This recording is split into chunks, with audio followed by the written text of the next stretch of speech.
Hello friends, coding আউটের তরফ থেকে সকলকে জানাই সাদর আমন্ত্রণ। আমাদের এই কোডিং আউট চ্যানেলটার মাধ্যমে আমরা কম্পিউটার এডুকেশনের উপরে ক্লাস নিয়ে আসি। যারা কম্পিউটার এডুকেশন এর সম্পর্কে জানতে চান তাদের উদ্দেশ্যে আমার রিকোয়েস্ট, তারা আমাদের চ্যানেলটাকে প্লিজ ফলো করুন। তাহলে দেখবেন আমরা নানা রকম ভিডিওই এই কম্পিউটার এডুকেশনের উপর নিয়ে আসছি। যারা অলরেডি আমাদের চ্যানেলকে সাপোর্ট করছেন এবং তাদেরকে আমার অশেষ অশেষ ধন্যবাদ। যারা আমাদের চ্যানেলকে এখনো সাবস্ক্রাইব করেননি, প্লিজ তারা সাবস্ক্রাইব করুন আর পাশে বেল আইকনে ক্লিক করে রাখুন পরের নোটিফিকেশন পাওয়ার জন্য। আর সকলের উদ্দেশ্যে আমার একটা রিকোয়েস্ট, আপনারা ভিডিওটা দেখুন, দেখে যদি আপনাদের ভালো লাগে তাহলে অবশ্যই একটা লাইক করবেন এবং বন্ধুদের মধ্যে বেশি বেশি করে শেয়ার করে দিন, যাতে আমাদের চ্যানেলটা আরো প্রসারিত হয়। আর কমেন্ট সেকশনে কমেন্ট করে জানান আপনাদের আমাদের এই ক্লাস কিরকম লাগছে। আর আপনারা যদি আরো অন্য কিছু দেখতে চান এই চ্যানেলের মাধ্যমে, তাহলেও সেটা কমেন্ট করে জানান, আমরা চেষ্টা করব সেইগুলো নিয়ে আসার।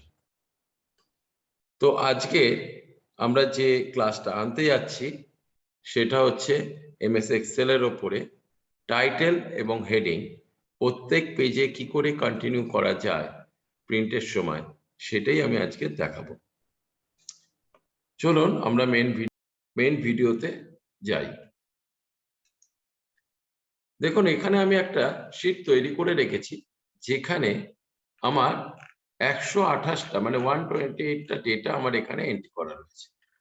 এইটা যদি আমি এখন এই মুহূর্তে প্রিন্ট করতে যাই তাহলে আমরা দেখতে পাবো, দেখি প্রিন্ট থেকে গিয়ে প্রিন্ট প্রিভিউ করলে দেখুন এটা ফার্স্ট পেজ, আমার সেখানে টাইটেল এবং হেড দুটোই দেখতে পাচ্ছি। টাইটেল এবং হেড দুটোই দেখতে পাচ্ছি। নেক্সট পেজ করি, কিন্তু নেক্সট পেজে আমার টাইটেল বা হেড নেই, দেখতেই পাচ্ছি আমরা এখানে টাইটেল বা হেড নেই। আবার নেক্সট পেজ, তাতেও নেই। তাহলে আমার একমাত্র এখানে ফার্স্ট পেজেই রয়েছে। তো আমরা তাহলে এইটা যদি প্রত্যেক পেজে আমরা কন্টিনিউ করতে চাই তাহলে আমরা কিভাবে করব, সেটাই আমি আজকে দেখাবো। আমরা যদি শুধু টাইটেলটা কন্টিনিউ করতে চাই সেটাও করতে পারবো, যদি হেডিং গুলো কন্টিনিউ করতে চাই সেটাও পারবো, আবার দুটোই যদি করতে চাই সেটাও করা যায়। তো আমরা যেটা করব কোথা থেকে, আমরা এখান থেকে যাব হচ্ছে পেজ লেআউট। পেজ লেআউটে গিয়ে আমরা এখান থেকে যাচ্ছি মার্জিনে গিয়ে কাস্টম মার্জিনে এখানে শীটে ক্লিক করছি। এই পেজ সেটআপ ডায়লগ বক্সটা যে এসছে সেখান থেকে আমি শীটে ক্লিক করলাম। এই শীটের মধ্যে দুটো অপশন রয়েছে, একটা রয়েছে row to repeat at top, column to repeat at left. আমরা যদি ওপরের যেহেতু আমরা টাইটেল গুলো নিতে চাইছি, তার মানে আমাদের এখানে row to repeat at top এই অপশনটাকে ব্যবহার করতে হবে। আমরা যদি লেফট সাইডে যদি আমরা কোনো কিছু কন্টিনিউ করতে চাইতাম প্রত্যেক পেজে যদি হেডিং, তাহলে আমাদের করতে হতো কলম টু রিপিট অ্যাট লেফট। তো আমরা যেহেতু আমরা টাইটেলটা করব আর হেডিংটা করব, তাই জন্য আমরা কার্সারটা এখানে রাখলাম। এখানে একটা কথা বলি, আমরা যদি খালি এরকম হেডিংটা করি মানে টাইটেলটা করি, টাইটেলটা করলে কি হবে আমরা প্রিন্ট প্রিভিউ করে দেখি এখান থেকে। এই দেখুন এখানে আমার প্রথমটা এসছে টাইটেল এবং হেডিং, নেক্সট পেজে এসছে খালি কিন্তু টাইটেল, হেডিংটা আসেনি, তারপরে পেজেও তাই। আমরা এইভাবে আমরা এখান থেকে ক্লোজ করছি, করে আমি আবার যাচ্ছি মার্জিন, কাস্টম মার্জিন মানে পেজ লেআউটে গিয়ে আমি আবার শিটে এলাম।